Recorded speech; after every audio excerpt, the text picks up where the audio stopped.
சிறுத்தைகள் வந்து ஒவ்வொரு காலகட்டத்திலும் வந்து வளர்ச்சியை நோக்கி தான் பயணிச்சுட்டு இருக்கு. இப்போ 4 எம்எல்ஏக்கள் 2 எம்பிக்கள் இருந்தாலும் கூட ஒவ்வொரு தேர்தலின் போதும் வந்து இந்த சீட்டு பகிர்வு நேரத்தில் வந்து இந்த 2 சீட்டிலே நிக்கிறாங்க திமுக வந்து விடுதலை சிறுத்தைகளை குறைச்சி எடை போடுதான்.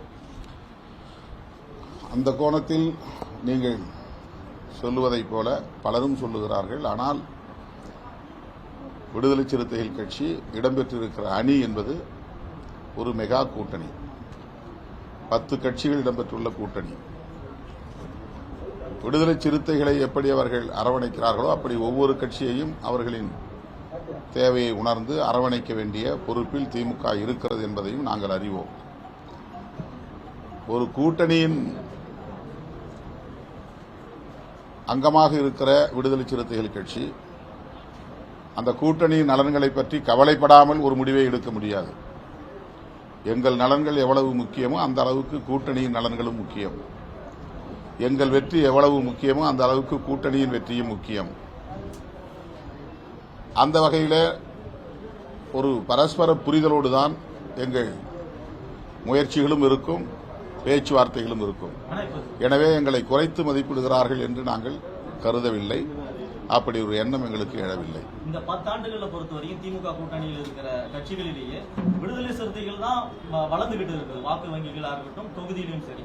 ஆனா அது கூட மற்ற கூட்டணி கட்சிகள் ஒப்பிடும் போது அப்படி வளர்ச்சிகள் கிடையாது. அப்படி இருக்கும்போது விடுதலை சிறுத்தைகளுக்கு வந்து ஒரு முக்கியத்துவம் கொடுக்கிறது சரிதானே, கொடுத்துதானே ஆகணும். நீங்க வேணா திமுக தலைவரிடம் பேசுங்க, எங்களுக்காக பரிந்துரை செய்யுங்கள். எல்முருகன் அவர்கள் என்ன சொல்றாங்க அப்படின்னா, தலித்துகள் மேலோங்கி வர்றதுக்கு திமுக விருப்பப்படல, அதனால விடுதலை சிறுத்தைகளுக்கு அதிகப்படியான சீட்டுகள் ஒதுக்குறதுல தாமதப்படுத்துறாங்க, இழுபறியில் இருக்கிறாங்கன்னு சொல்றாரு. அவருக்கு அவருடைய நன்றி.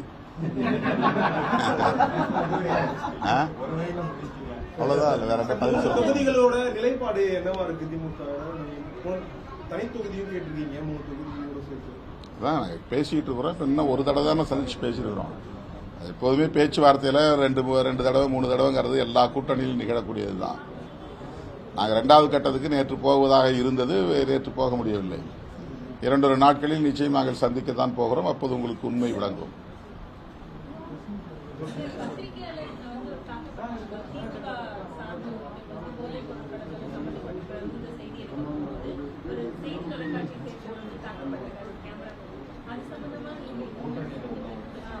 இன்னைக்கு நடந்ததுதான். இல்ல, ஒரு 2 நாட்கள் திமுகவுடைய மாவட்ட செயலர் சிட்ரஸ் என்பவருடைய ஆட்கள் வந்து அங்க தாக்கி இருக்காங்க, ஒரு படம் எடுக்க சென்றதுக்காக. கடத்தல் சம்பந்தமா அந்த ரைடு போயிட்டு இருக்கு. அந்த ஒளிப்பதிவாளர் மீதும் திருப்பி ஒரு வழக்கு, பொய் வழக்கு போடப்பட்டிருக்காங்க, கேஸ் போட்டிருக்காங்க. அதுக்காக பத்திரிகையாளர் ஒளிப்பதிவாளர் மீது போடப்பட்ட வழக்குகளை திரும்ப பெற வேண்டும். ஊடகவியலாளர்களுடைய பாதுகாப்பு முக்கியமானது. எவ்வளவு மாறுபாடான முரண்பாடான செய்திகளை ஊடகங்கள் பதிவு செய்தாலும் கூட அது அவர்களுக்கான ஜனநாயக உரிமை என்கிற புரிதலோடு தான் விடுதலை சிறுத்தைகள் கட்சி ஊடகவியலாளர்களை அணுகுகிறது. இப்படி ஒரு சம்பவம் நடந்திருப்பது வேதனை அளிக்கிறது. கண்டிக்கிறோம்.